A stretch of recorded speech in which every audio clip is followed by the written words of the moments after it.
When America prints money, it's called economic stimulus. When Ghana does it, it's called manipulation. That's not just a difference in language, it's a difference in power, and it's costing Africa dearly. In 2025, something unexpected happened. The Ghanaian cedi, once a struggling currency in West Africa, surged in value. It wasn't by accident. The Bank of Ghana made a bold move, injecting foreign reserves to stabilize their currency and fight inflation. It worked. For the first time in years, the cedi outpaced even the US dollar in performance. But instead of applause, Ghana received a warning. The International Monetary Fund accused Ghana of artificially propping up its currency and undermining the free market. Western media repeated the charge Ghana was interfering, cheating, destabilizing the natural order. But what order is that exactly? Because when Washington prints trillions during a crisis, no one calls it cheating. When the Federal Reserve props up Wall Street, no one warns of manipulation. In fact, it's called leadership. So the question is, why does financial sovereignty look like responsibility in the West? But rebellion in Africa today, we take a closer look not just at Ghana's controversial strategy, but at the deeper double standard that has shaped global finance for decades. Is the IMF truly defending economic stability or defending its grip on Africa? And most importantly, what happens when African countries stop asking permission? If these questions matter to you, if you believe truth should never depend on who controls the money, then stay with us. Please share this video if you believe financial fairness is worth fighting for. Subscribe if you believe Africa deserves the right to choose its own path. In the early months of 2025, while the global economy staggered through inflation spikes and debt crises, a quiet financial experiment began in West Africa. Ghana, long seen as a stable but struggling economy, was trying something different. Its central bank, the Bank of Ghana, had begun injecting large sums of US dollars into the foreign exchange market. The goal to strengthen the Ghanaian cedi. At first, few paid attention. After all, countries intervene in their currencies all the time. The United States does it. The European Central Bank does it. China does it openly and unapologetically. But when the cedi began to rise, first slowly, then rapidly, financial observers started to take note. By mid-year, the Ghanaian cedi had not only stabilized but surpassed the US dollar in terms of year-to-date performance. That's when the alarms went off in Washington and Geneva. The International Monetary Fund (IMF) released a strongly worded statement accusing Ghana of untransparent market interventions and distorting natural price discovery. In short, the IMF didn't like what Ghana was doing. According to their argument, Ghana was manipulating its currency by propping it up with dollars, creating the appearance of strength without real productivity to back it up. But to many in Ghana, this was more than just a policy decision. It was a matter of pride and survival. For years, Ghanaians had watched their currency tumble against the dollar. This devaluation made imports more expensive, wages weaker, and everyday life harder. From fuel prices to food staples, everything became less affordable. And like in many parts of Africa, the people were told this was just the cost of economic liberalization. They were told to wait for the invisible hand of the free market to fix things. But the market never did. So when the Bank of Ghana stepped in, aggressively buying cedis and selling US dollars, it sent a different message. We will not wait for help.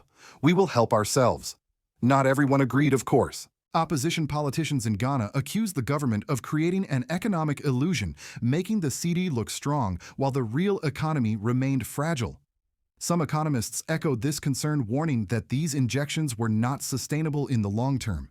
A strong currency should reflect real productivity factories, exports, innovation, one member of parliament declared, not temporary financial theater. But on the street, the sentiment was more complex. To the average Ghanaian, the cedi's rise meant a small break. Imported goods were a little more affordable. The exchange rate at money transfer kiosks was less brutal. There was even a sense of national dignity, a feeling that for once Ghana was not begging for credit, but making its own stand. The IMF wasn't pleased. They sent representatives to Accra, reportedly warning the government that such interventions could jeopardize its standing with international lenders. Behind closed doors, pressure mounted. And yet the government did not immediately back down. This was more than just a central bank move. It was a symbolic act of resistance, a signal to the rest of Africa that perhaps there was a way forward that didn't begin and end with foreign loans and austerity programs. That maybe, just maybe, a country could defend its currency, its economy, and its people at the same time. But of course, the rules were never written with Africa in mind. In the United States, when the Federal Reserve injects liquidity into the market, it's called quantitative easing. When Ghana does it, it's called currency manipulation. In the West, it's policy. In Africa, it's a problem. And that is where the story turns from economic to political. Because the question isn't just whether Ghana's strategy is right or wrong, it's whether Ghana has the right to try. When news broke that the Ghanaian cedi had outperformed the US dollar in early 2025, it wasn't just a local headline. It made its way into global economic discussions. For a brief moment, a small West African nation had done the unthinkable. It took control of its financial narrative without borrowing, without pleading, and without Western permission. That's when the real pressure began. The IMF didn't just issue statements, they flew in delegates. Meetings were held behind closed doors in Accra. The language was diplomatic, but the tone was clear. This isn't how things are done. Ghana was accused of distorting market mechanisms, undermining investor confidence, and setting a dangerous precedent for other African nations. But a dangerous precedent for whom the answer lies in the reactions that followed.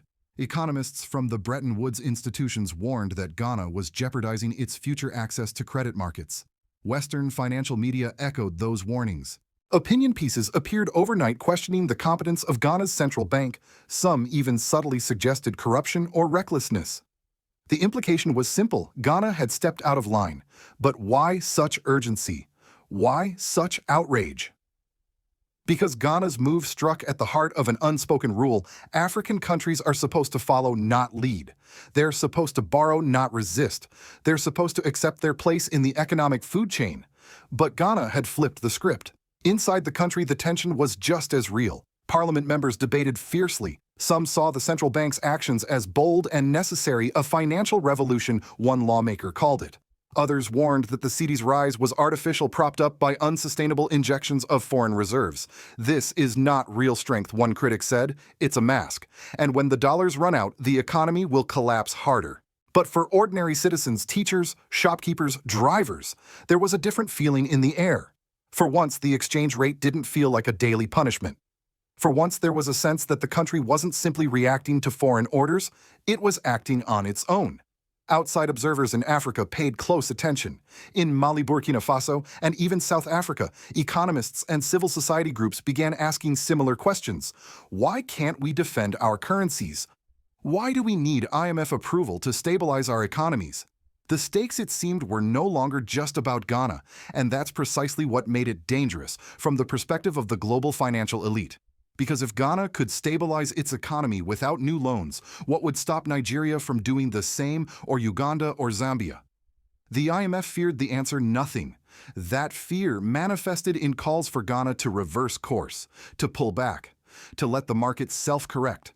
But what does self-correction look like for a country that imports more than it exports, that relies on fluctuating commodity prices, and that cannot print US dollars? For decades, the market has failed to correct the imbalance between Africa and the West. Ghana was simply acknowledging that and daring to try another path. Back in the West, few mainstream media outlets examined this context. Most reduced the story to simple headlines: Ghana manipulating currency, IMF warns of instability, cedi rise not sustainable. But buried beneath those headlines was a deeper question about sovereignty power and narrative control. Because when the IMF steps in, it rarely does so as a neutral observer. It comes with conditions, prescriptions, and consequences. In Zimbabwe, it meant cuts to healthcare and education. In Kenya, it meant fuel price hikes and food protests. In Mozambique, it meant the loss of strategic assets. So when Ghana stood up, however imperfectly, it wasn't just economic policy, it was political defiance. And as history often shows, defiance has a cost. But perhaps the more important question isn't whether Ghana can keep this up. It's whether the world will allow an African nation to succeed on its own terms. Because if it does, the blueprint changes not just for Ghana, but for an entire continent. While international institutions debated spreadsheets and press releases, the impact of Ghana's financial experiment was felt most acutely in places where the cameras rarely go inside crowded marketplaces, quiet government offices, and the worn-down homes of ordinary Ghanaians. At first, the stronger cedi brought relief. Importers reported that goods arriving from overseas were slightly cheaper, the cost of fuel dipped, and groceries became a bit more accessible. For families who had lived paycheck to paycheck, it felt like a reprieve. Not a miracle, but a moment of breathing room in a suffocating economy. Taxi drivers in Accra spoke of fuel prices finally stabilizing. A mother in Kumasi said she could afford rice and oil without skipping her child's school fees. These small victories mattered especially in a country where economic pain has long been the background noise of daily life. But the ripple effects didn't stop at household budgets. Within Ghana's political system, the cedi's rise created a storm of conflicting narratives. The ruling government hailed it as proof of their competence and courage. They presented the currency strategy as part of a broader national renaissance, an attempt to free Ghana from the cycle of borrowing and begging. But the opposition pushed back hard. In Parliament, heated debates unfolded over what the cedi's rise truly meant. Critics claimed it was all theater built on short-term dollar injections that couldn't be sustained. What happens when the reserves run dry, they asked? What's the exit strategy? What happens to the economy when the illusion wears off? Accusations flew. Some suggested the government was hiding the true state of the economy. Others warned that the Bank of Ghana had overstepped its independence, acting more like a political tool than a neutral financial body. For the government, the pressure was twofold: defending its actions to the public and resisting international pressure to reverse course. IMF officials continued to urge caution, subtly warning that Ghana's future credit ratings could be affected. In economic terms, this was no small threat. Credit ratings determine interest rates on foreign borrowing, investor confidence, and access to global markets. But in political terms, it was something even more dangerous, a reminder that Africa's sovereignty remains conditional. Beyond Ghana's borders, the experiment stirred both inspiration and concern. In Burkina Faso, where President Ibrahim Traoré has championed bold economic reforms, the Ghanaian model was closely watched. In Nigeria, where currency devaluation has caused unrest, economists debated whether the cedi strategy could offer a roadmap or a cautionary tale. Across West Africa, the conversation shifted from how to comply with IMF recommendations to whether those recommendations still served national interest at all. Civil society groups weighed in. Youth movements, especially those advocating for Pan-African independence, saw Ghana's move as a crack in the colonial ceiling, proof that a nation could act in its own interest even under pressure.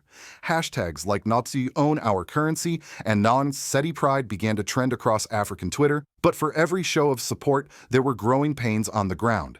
Some sectors of the economy began to feel the strain. Exporters, especially in agriculture and manufacturing, complained that the strong cedi made their products more expensive abroad. Remittances from the diaspora were suddenly worth less. Tourists found Ghana a pricier destination. Even within the middle class, questions emerged: was the short-term stability masking a deeper fragility? And most importantly, was the government prepared for what came next? Because monetary sovereignty isn't just about injecting cash. It's about building systems, agriculture, industry, education, infrastructure that can support a strong currency from within. Without those pillars, a currency may rise, but the people may still fall. And in that truth lies the most important civil and political consequence of all success. Cannot just be symbolic. It must be structural. If Ghana's currency holds but inequality grows, if the cedi shines but hospitals fail, if foreign reserves grow but farmers are still hungry, then the people will see through the illusion, and no government can survive long on symbolism alone. The challenge now is not just to defy the IMF, it's to prove that independence, real lasting economic independence, can actually work. From Washington to Brussels, the conversation around Ghana's rising cedi was framed not as an African achievement, but as a red flag. Financial analysts on US-based media outlets like Bloomberg and CNBC voiced concerns about market manipulation, instability, and policy overreach. But beneath the jargon was something more revealing: discomfort. Why? Because Ghana's defiance didn't fit the script. For decades, Africa has been positioned as a continent in need of aid, guidance, oversight. Western institutions have been the arbiters of good governance, setting rules on currency policy, debt management, and development strategy. So when Ghana acted unilaterally without IMF instructions, without debt strings, it challenged not just a financial order, but a worldview. From the American perspective, the double standard is striking. When the U.S. Federal Reserve injects trillions into its economy, it's celebrated as smart economic stewardship. When America racks up over $34 trillion in debt, there's no panic because it owes that debt in its own currency, the dollar, which it can print at will. No IMF delegation shows up in D.C. demanding austerity or warning of reputational risk. But when Ghana stabilizes its currency through a domestic strategy without printing dollars, without defaulting, it's labeled dangerous. To many observers, that's not economics, that's imperialism in a suit. This contrast hasn't gone unnoticed. Prominent African-American economists and global South thinkers have called out the hypocrisy, urging the U.S. and its allies to respect economic experimentation and sovereignty in Africa. Even voices in Europe have started to question the one-size-fits-all model that international lenders impose on developing nations. Because if financial tools like stimulus, liquidity, and intervention are valid in Washington, why are they forbidden in Accra? The answer for many is uncomfortable control. Control over markets, control over narratives, control over who is allowed to rise. Ghana's strategy may be risky, it may even be flawed, but for once it's theirs. And for those in the West who still see Africa through a lens of dependency, that may be the real threat. What started as a quiet monetary adjustment in Ghana has now become something much louder, a conversation about justice, sovereignty, and who gets to decide what is allowed in the global economy. Let's be clear, this isn't just about Ghana's cedi. It's not just about exchange rates or financial tools. It's about a deeper pattern, one that has shaped global power for generations. A pattern where Western nations print money to fix problems, and it's called leadership. But when African nations defend their currencies, it's called manipulation. A pattern where institutions like the IMF and World Bank call themselves partners in development, but impose policies that shrink public health/education and leave working families to pick up the pieces. A pattern where debt becomes a leash.